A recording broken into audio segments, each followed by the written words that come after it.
They can string some strikes together the rest of the way.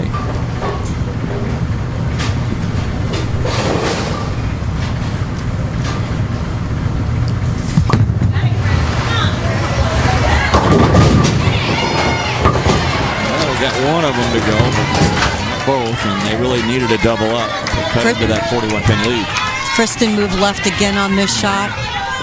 Right now with her, she either needs to continue to chase it left or it's time for a ball change, because it seems like this ball is just reading it's just too sharp off the pattern. So go to something that probably a bit earlier, so it's just a little smoother on the back for her, or she's got to increase her ball speed. It's a powerful shot from Sarah Gill.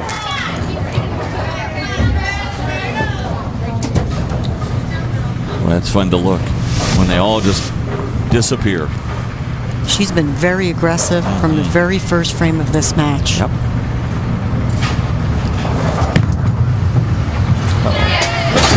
We'll get there. Thought she tugged it a little bit.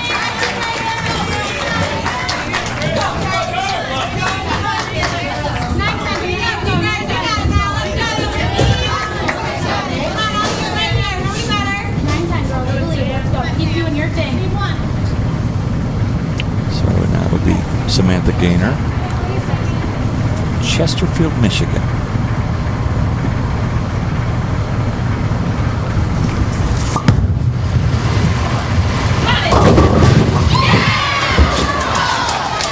Strike in the ninth. Great shot. It's obvious that left lane is just a little bit more forgiving. They need to take advantage of that.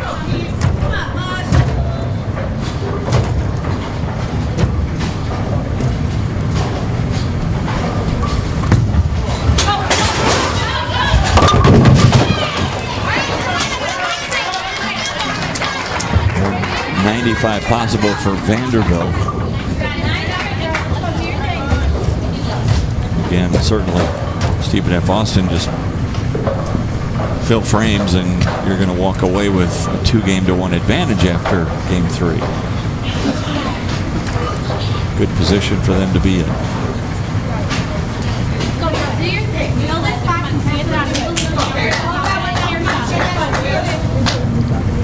Right now, just concentrating on filling frames.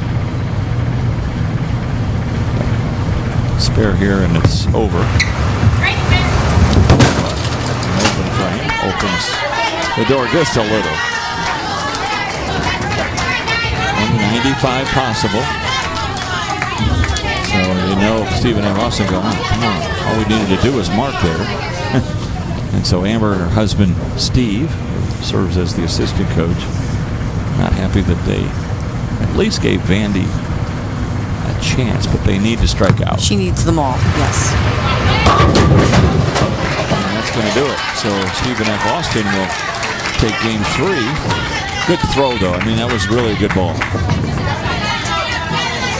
Sometimes they just don't go. I mean, you get a straight pocket hit and something happens. It was a good shot, and if she makes the spare, she needs to try either another ball or move somewhere on the lane, or they may have one of their other girls come in and throw a shot.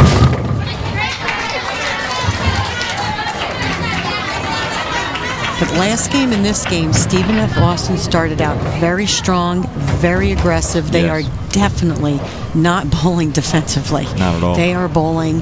You know what they're bowling like? They're stepping on the approach and go, we want to win. Yeah. Really, that's as simple as it is. They're bowling to win, not bowling not to lose. Correct. Yeah.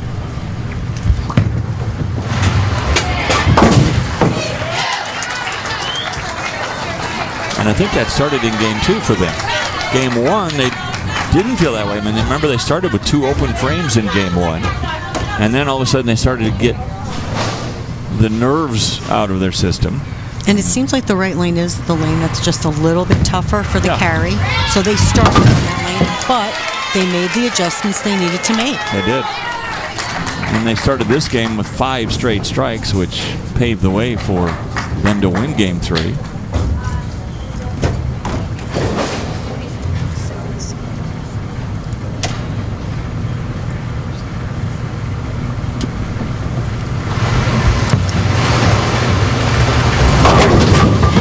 right, it's a 175 for Vanderbilt. they find themselves down 2 games to 1. Looks like Sarah Boyers is going to come in and throw one. And that will do it. So Stephen F. Austin wins back-to-back games in decisive fashion. They take a 2-1 lead in this best-of-7 match for the NCAA Women's Bowling Championship.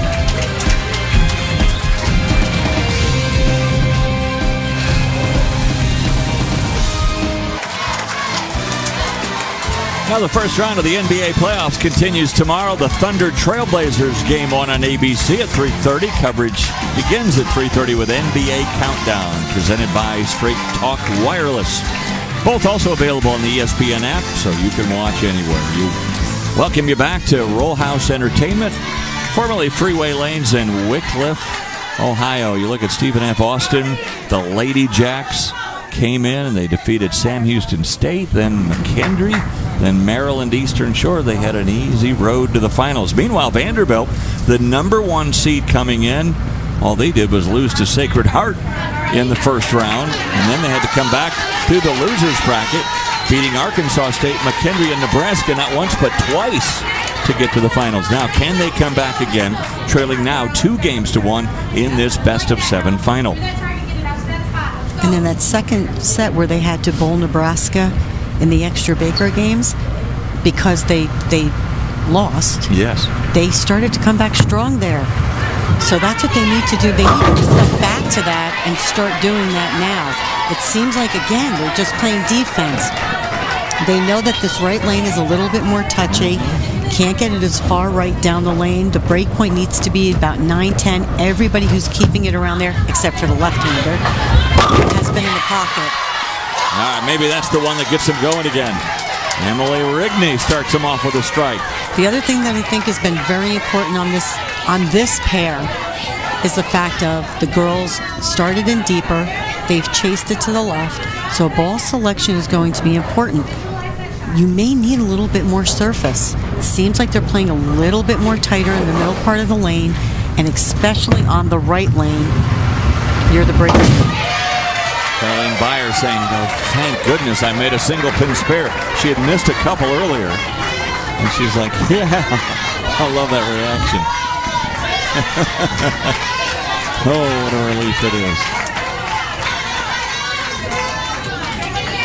Now, for my money, what really turned things around for Stephen F. Austin was this young lady.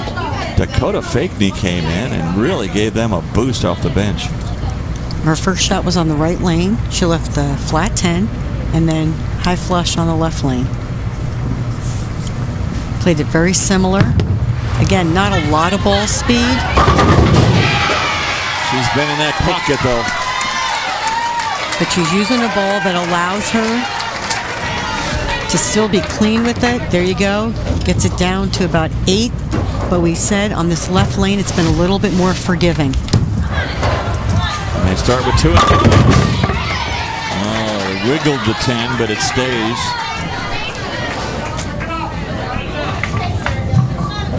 So Adele Warner will go after the 10 pin. Much better shot from Adele. 6. It just stands up in the gutter. It's supposed to take that 10 out.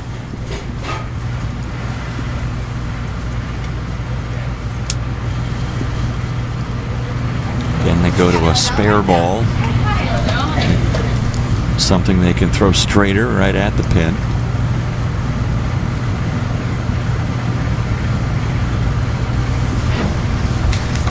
She bumped the ball return on her. Anything that takes the lane out of play, or it makes it easier to get that straight line to the spare, I'm sure the girls will definitely opt for. Sarah Gill.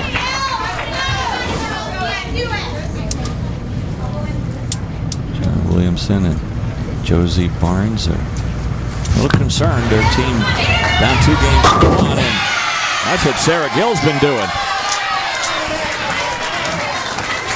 Here they go again, another double in this one. 6 in a row in game 2, 5 in a row in game 3. This team right here, again, she got